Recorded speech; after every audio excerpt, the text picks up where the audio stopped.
దేశంలో ఎక్కడా లేని విధంగా ఏపీలోనే ఇంధన ధరలు అధికంగా ఉన్నాయని వైఎస్ఆర్సీపీ మాజీ ఎమ్మెల్యే కోరుముట్ల శ్రీనివాసులు మండిపడ్డారు. చంద్రబాబు ప్రభుత్వం ప్రజలపై విపరీతమైన భారం వేసిందని ఆయన ధ్వజమెత్తారు. ఇంధన ధరలు తగ్గిస్తామని ఎన్నికలకు ముందు హామీ ఇచ్చి ఇప్పుడు భారీగా పెంచారని దుయ్యబట్టారు. పెంచిన భారాన్ని ప్రభుత్వం భరించాలని డిమాండ్ చేశారు కోరుముట్ల శ్రీనివాసులు.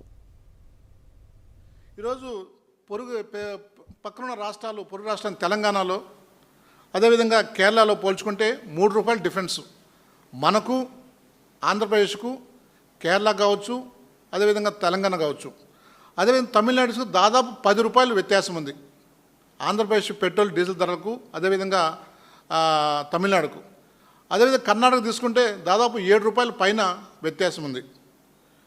ఈ విధంగా సామాన్య ప్రజలు ఈ యొక్క పెట్రోల్ డీజిల్ యొక్క ఆ భారం మోయలేక విలువలాడుతున్నారు. పెరిగిన ఏదైతే ఉందో ఆ పెట్రోల్ ధరలు కానీ ప్రభుత్వం భరించాలి. ప్రభుత్వం భరిస్తే ఆటోమేటిక్గా ఏదైతే ఉందో మొత్తం నిత్యావసరాలు కానీ ధరలు కానీ తగ్గిపోయే పరిస్థితి కానీ ఉన్నాయి. ఇవి చేయకుండా ఆయన ఏం చేయకుండా కేవలం ఉచిత సలహాలు ఇస్తూ, ఉచిత మాటలు చెప్తూ ప్రజలను మభ్యపెట్టే కార్యక్రమం చేస్తున్నాడు.